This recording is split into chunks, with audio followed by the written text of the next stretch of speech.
Hello again, back again, as promised, to lesson 58, where, speaking of promises, I was going to go directly to the keyword, the virtual keyword, but actually what I thought I'd change my mind and see how much further we could go just with what we know, and one more thing which I'll have to explain. So first I want to just go over what was wrong with the previous approach.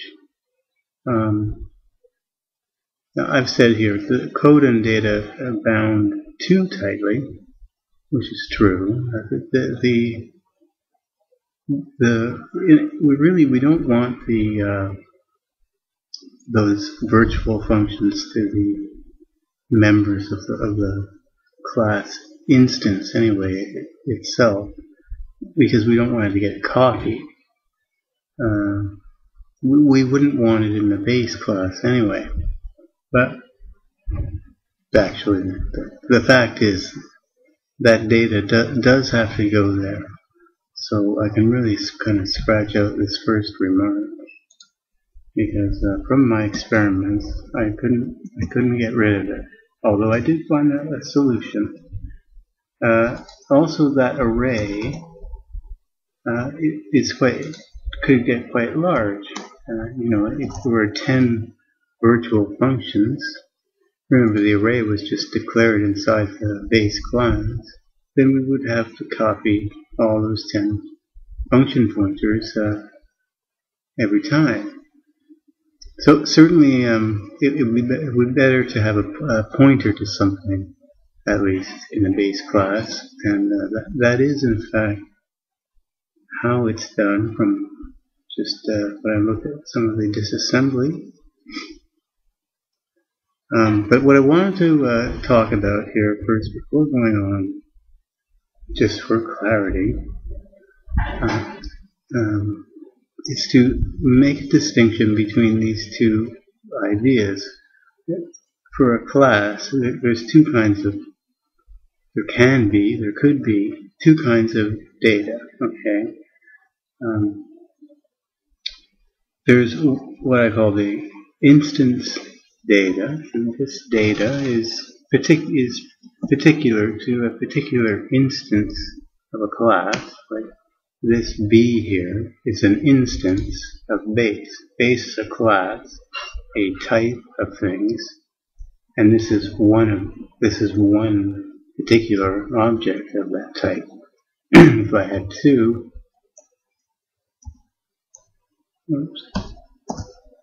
then I would have two instances of base.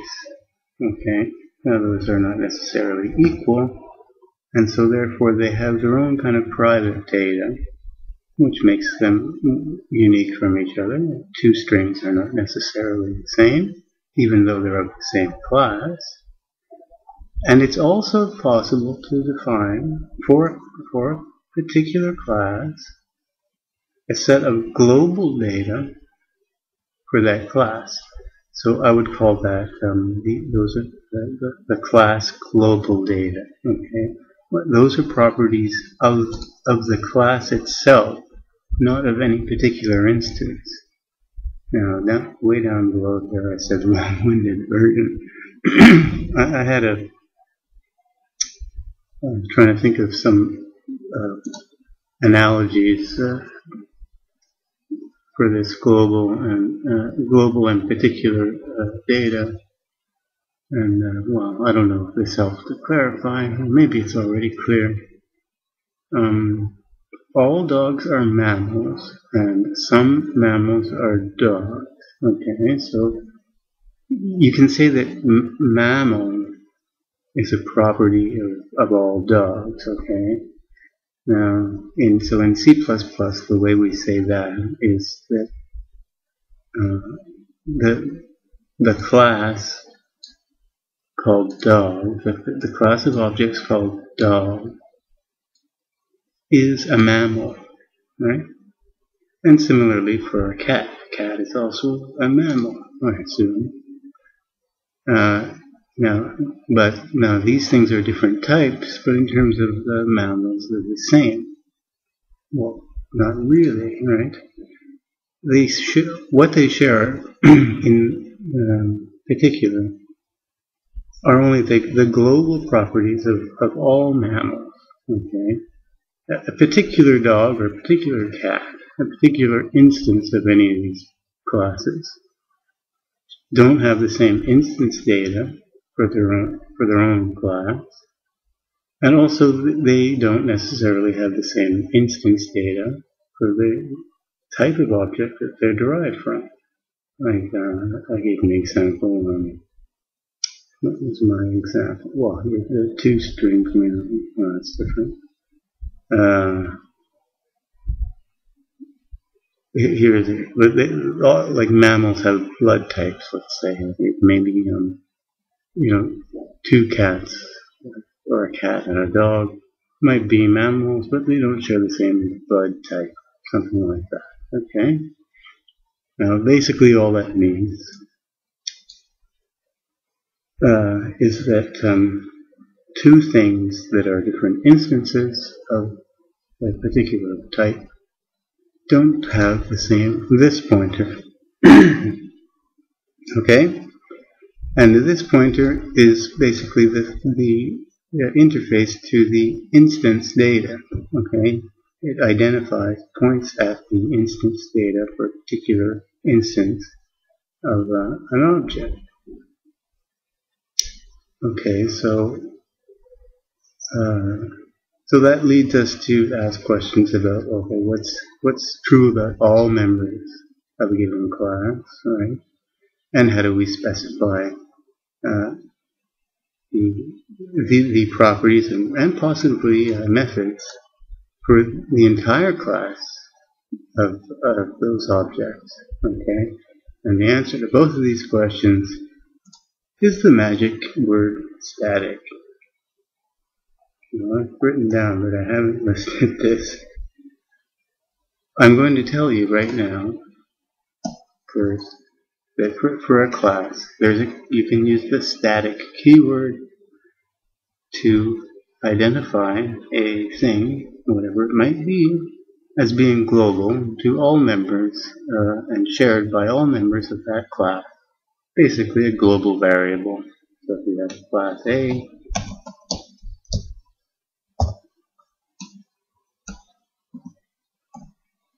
and you declare in here something static, like let's use G for global blood type. No, it's not. That's more instances here. Number of legs. And so if A is a dog, then number of legs for all dogs is 4.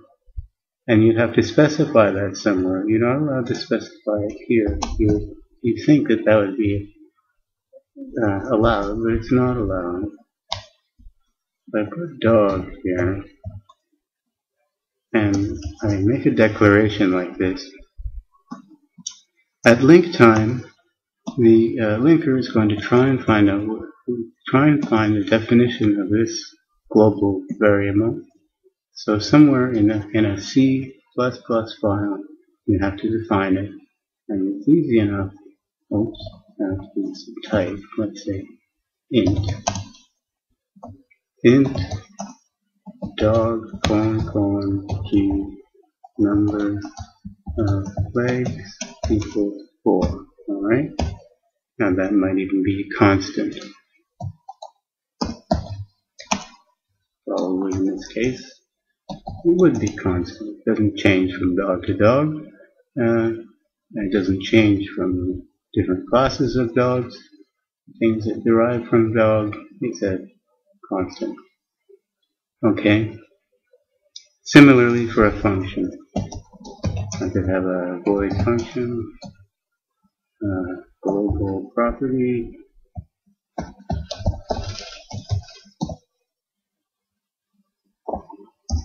I wonder, some kind of property where you've defined a enum or something, you could invent a function that's global to all instances of this type. Define the function somewhere.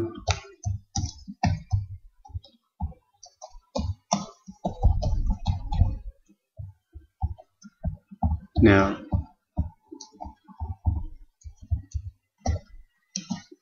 however you define this, or wherever you define this,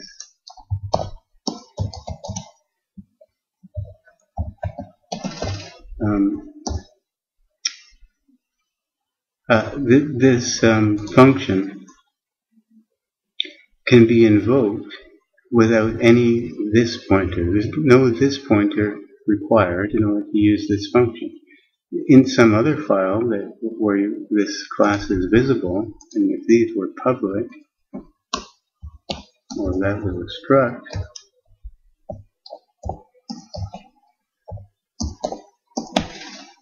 then anywhere in any function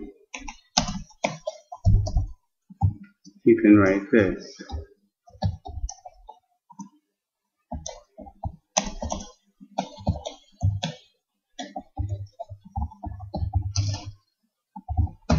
Okay. It doesn't require any instance of a dog in order to retrieve this value. So that means, for instance, it wouldn't make sense to put like const here. And the compiler would tell you that if you tried to do that, that's wrong. If you wanted something about this to be constant, the constant certainly wouldn't go here because there's no this pointer involved in that. Okay, so now I just want to quickly review all of the different types of static. If I can think of them all. Static. Well, we've just seen one. In a class, or struct, definition,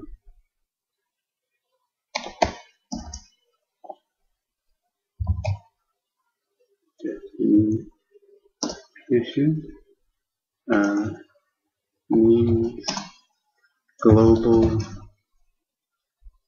to all members,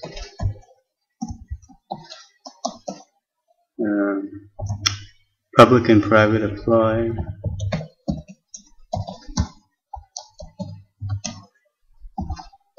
so if these were private, the only way to gain access to them would have to be through some public exposure. You would have to invent a public, if this was gone here, you'd have to invent a public function that somehow returned it, or you might just want to use it and use this global property internally and never have it visible to the outside world. And private, etc. So that's what static means in this case.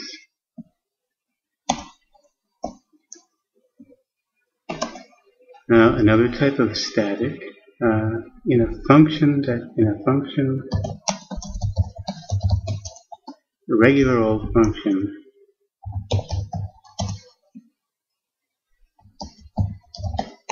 or declaration in a CPP file. Now I don't think you can even write it in a header file. It means function is only visible inside that particular file.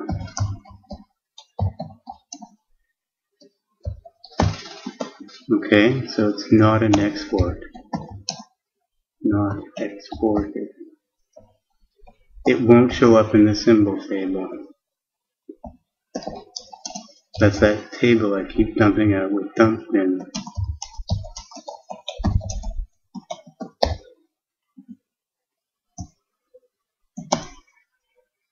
At global scope, now this is also at global scope, both of these.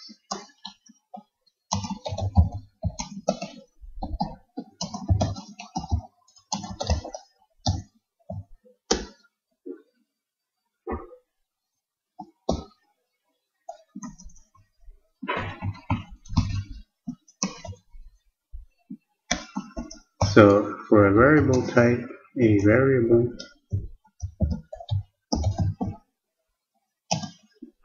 and that could be an object, a complex object, or an int, or any kind of variable. It has a similar meaning.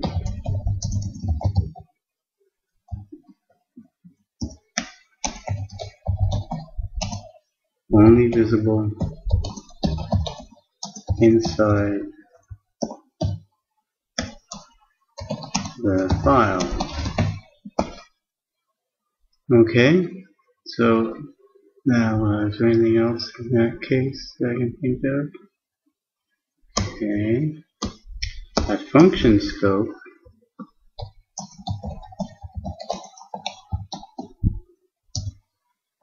so that means if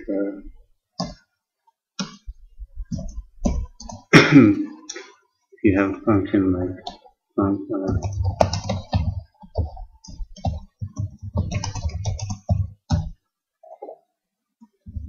the rest of your code, this means that a variable persists across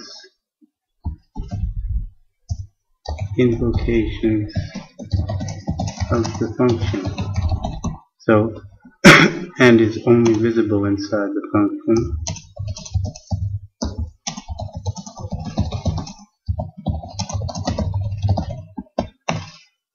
So that means that if you set this equal to 7 one time through here, then the next time through it's still going to be 7. Okay, so it's static in the sense that it's not changing. It's not on the stack. It's not on the stack.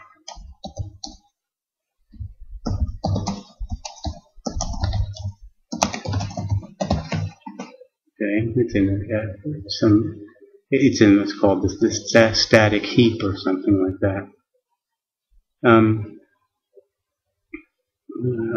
Now I should mention one important thing, noteworthy.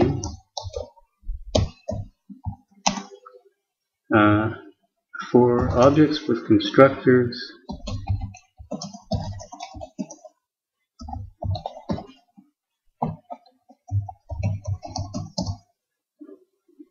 the constructor, in this case, will be called only on the first time through the function.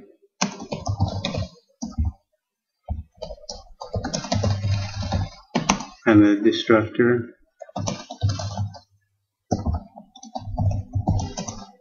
at program termination.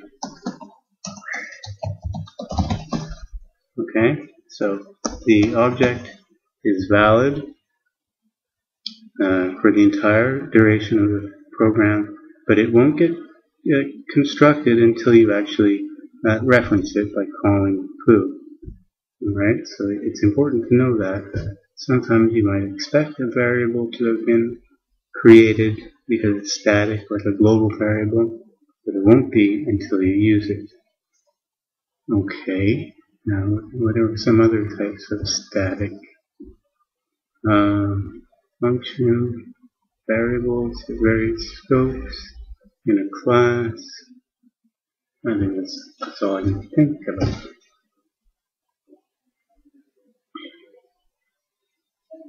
Anyway, the point is, static's got a lot of different meanings, and now there's a new meaning. It's again something that doesn't change.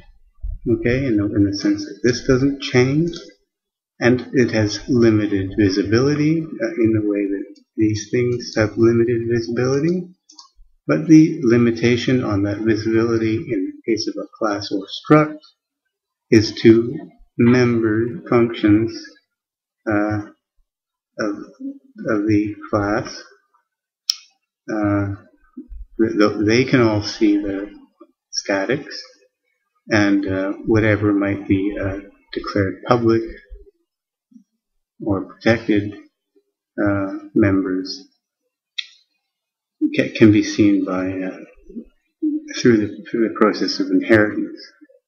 Now, is that the only type of static? Only other type in a function in a class? Well, I don't have to tell you about a member function of a class. If there's a static int, it follows the same rule as a regular static object in a function. So that's nothing new. Alright. So there are four different but similar meanings for the word static.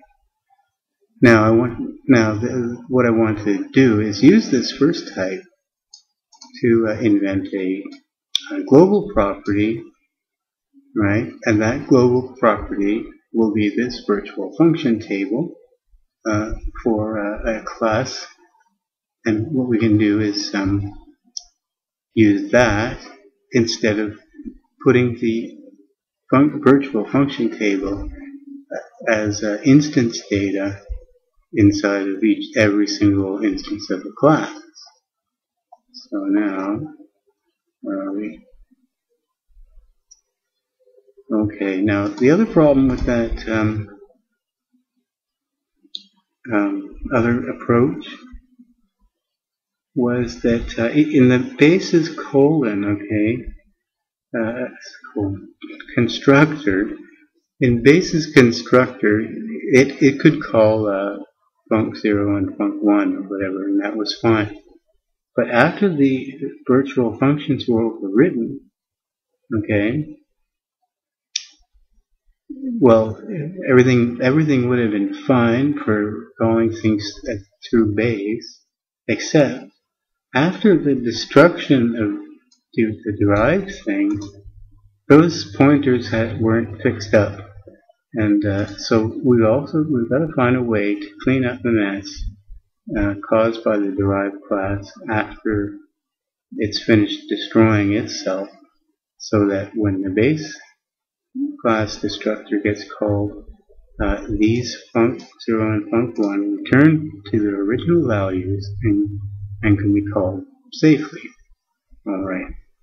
Now I've managed to actually do this. Let me check my time.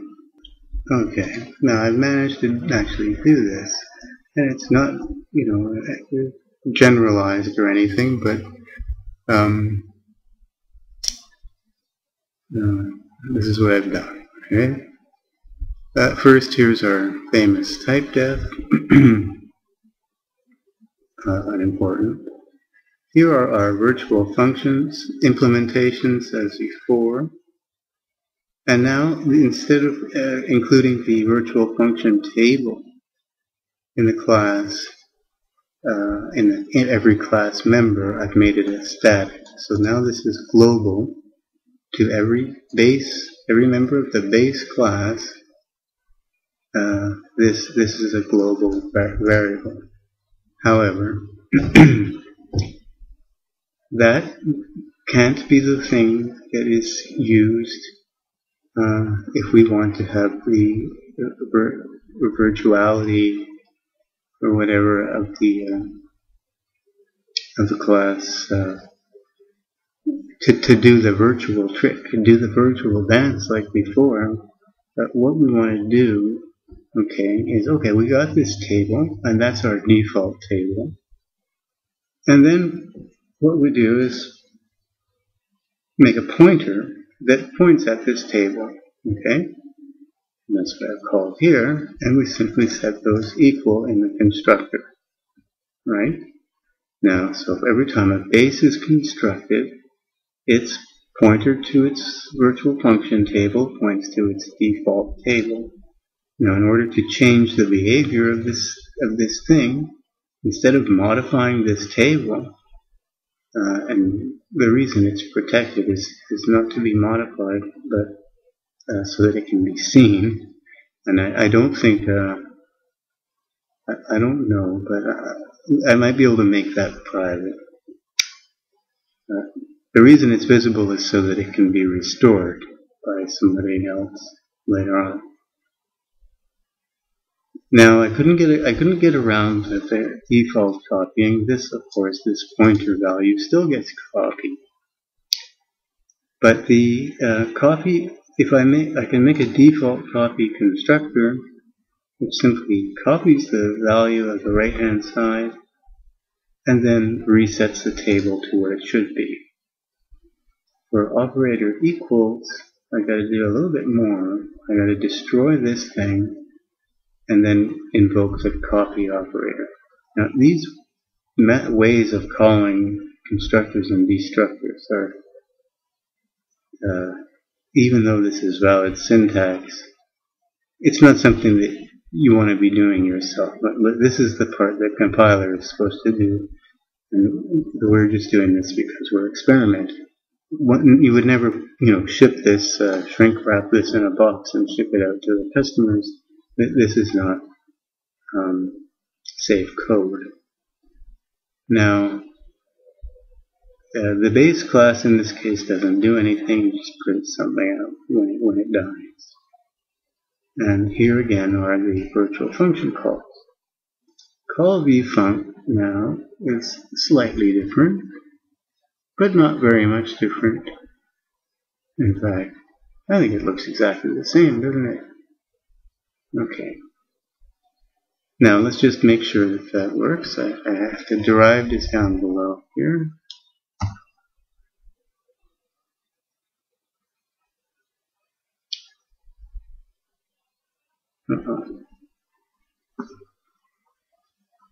Func 0 B. Oh, B. I'll change this when we are talking.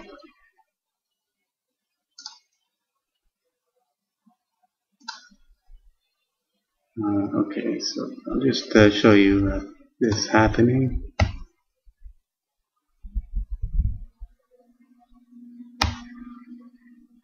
Okay, so here this is just an assignment. I don't have any other data. B then has this static which has those functions in it, and its virtual function table points to that static. Okay, we can't see it because I haven't declared it as an array or anything. It's just a pointer. So calling the function goes through this thing, calls that, and eventually printed this out. I didn't print anything in the constructor. I should probably do that. I'll add that in a minute. Now the foo here takes a copy to a base, and see, this gets invoked. Now I'm just doing a mem count. Yeah. I should be checking to see. Why did that bugger me? That should be fine. From B, yes. Okay, it's fine. Okay, and in the destructor, I make a call to one of the virtual functions to make sure that it works. Now, for the derived class,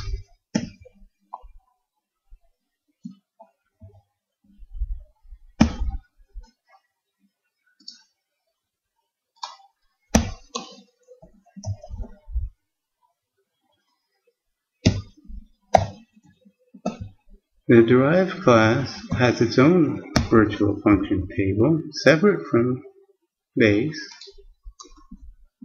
also global to all things that are of type derived, right? And its constructor is identical, except I'm going to add to both of them one of these things. I'm going to add one of these here too, and here. Although I haven't tested this one yet. Probably done more.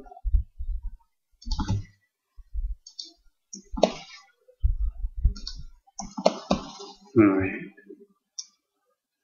Now, so his implementation of the construction is the same. Simply set the value of the pointer to function table to my table, and my table has one of my functions and one of his functions. Okay, I took the first entry from its table.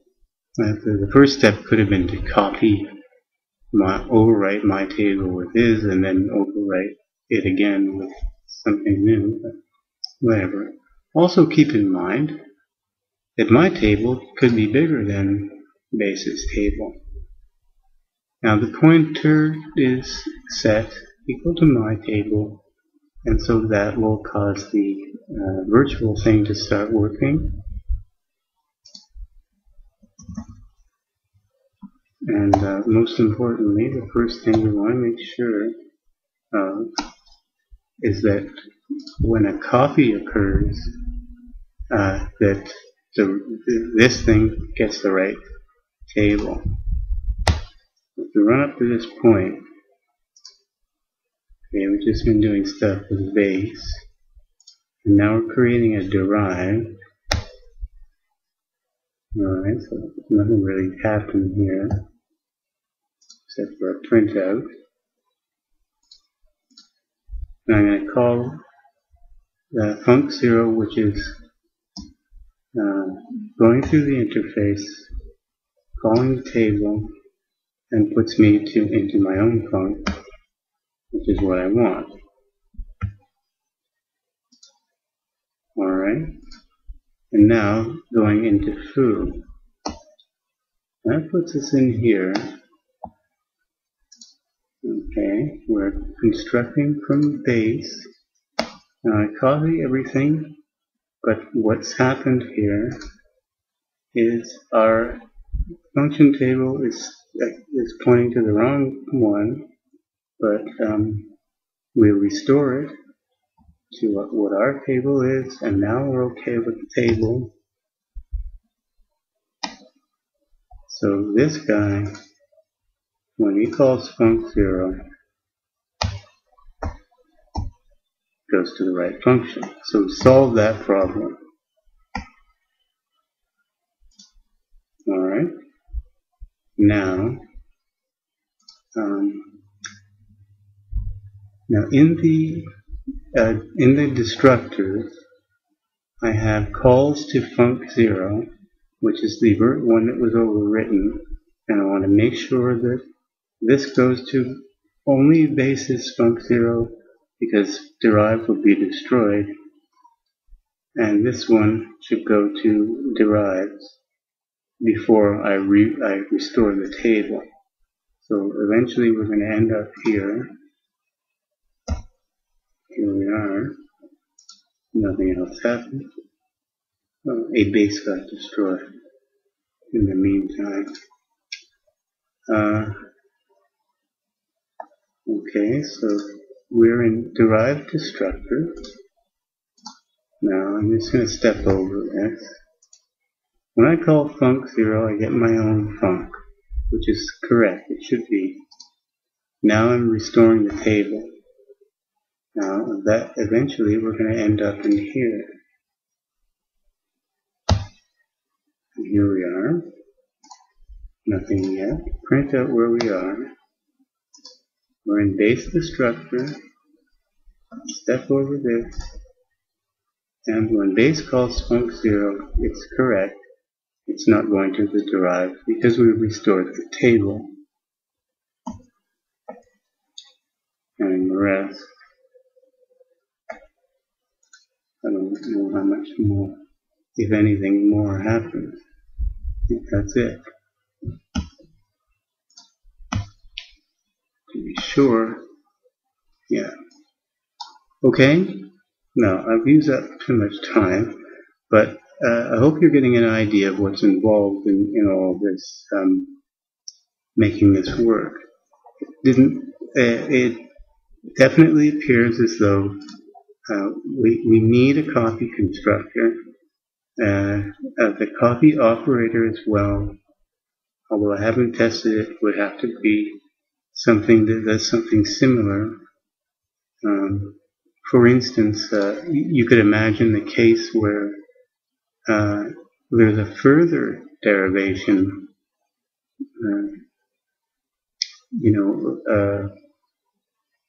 that something derived from this class that needs to be destroyed when we're assigned, and so I would hope that this destructor would inform anybody further derived and anyone I'm derived from to destroy themselves. And I'm going to make sure to do my job in cleaning up before invoking my own constructor. Although this, I don't know if that's going to work. Now, the next thing I'm going to do is to actually go and look at the real implementation. I'm not going to bother testing this. I'm just trying to show you a different method of doing it, and how it's always necessary. I'll have to do one more test, obviously. We do need this thing to be in the base class, because if this is a reference, okay, the invocation of these func is going to call the v func always, okay, and that's got to always point to the same spot in memory. Now,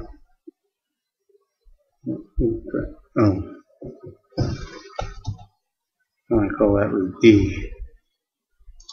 Well, I do have it here. Okay, so at first I call it with d.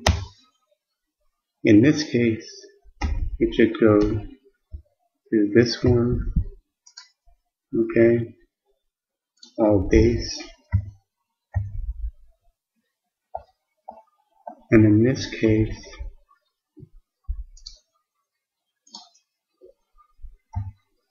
it has to take it from the same spot, right? So this has to be in the base class, because as far as this foo is concerned, that's all it has access to, and it has to go then to the our derived v func. So we need that as well. So I just wanted to point out that it doesn't seem possible to not put that data in the base class. However, it's more desirable for it to be a pointer rather than an actual table. Also, the derived class needs to have its own separate table completely, because in the end, it's got to be able to restore the base class, which it knows about. It's got to be able to restore his table back to what it originally was. So I can't overwrite his table. I gotta make my own table, and anyone further derived has to make their own table, and there's going to be a whole bunch of tables, but only one for every class of objects, not one for every instance of a class. So it's not that bad. Alright. I hope that made sense. The next one's going to be kind of interesting, actually, because I'm going to be looking in here. I'm going to show you something that I discovered about how they actually implement it, which allowed me to find a way to just call the virtual functions directly, using assembler code. And And it turns out that a function, an object that has a virtual function table can be viewed itself as a virtual function table. Okay, till then.